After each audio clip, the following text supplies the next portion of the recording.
Nilikuwa naenda zangu kuiba, angalia Mwenyezi Mungu anijalia riziki imekuja paka nyumbani.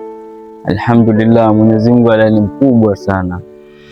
Yule mtoto wa watu ningempiga mapanga leo hii, ingekuwa lawama iko kwangu, natafutwa na polisi, nadaiwa hospitali, simu ya watu ingekuwa nimeenda nayo. Alhamdulillah, Mwenyezi Mungu ni mkubwa.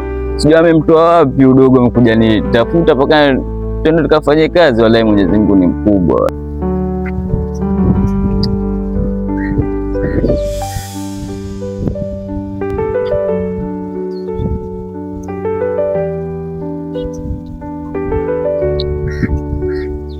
Acha nimcheki huyo, maanake hizo time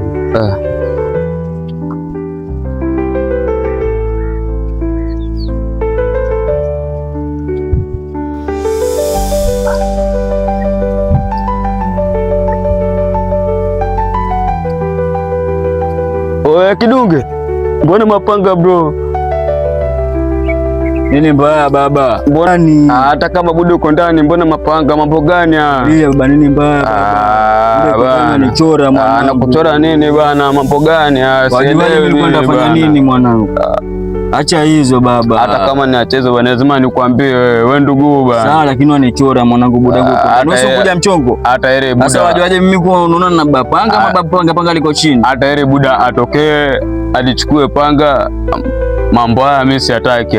Mambo gani haya kaka? Au sio? Si ati kwa na panga liko chini, umeona? Au sio? Lakini sipendi bana mapanga leo. Noma ushasema. Au sio? Kuna nini huko nje? Ama mwanangu amesharudi? Hebu Oi. Sorry, lakini hizo biashara hamna noma, ushasema mwanangu. Kuna nini hapa? Una biashara gani inaendelea hapa? Hamna chochote buda, kwa tuongea kuhusu biashara. Niko zangu ndani nasikia mara kuna nini hapa? Nilikuwa tuongea kuhusu biashara, mimi achidu hapa. Tunaongea biashara zetu, twende mchongo huko nje. Twende zetu. Buda, tunatafuta ngapi ndio hiyo baadaye iftari tupate. Sawa, ni kwenu na wakati mwema. Lakini usio na wasiwasi, nilikuwa tuongea tu pale mimi na Chidu nini? Nilikuwa tupanga hiyo. Yaani nikumwambia ukweli. Sawa buda. Sawa. Huwa basi.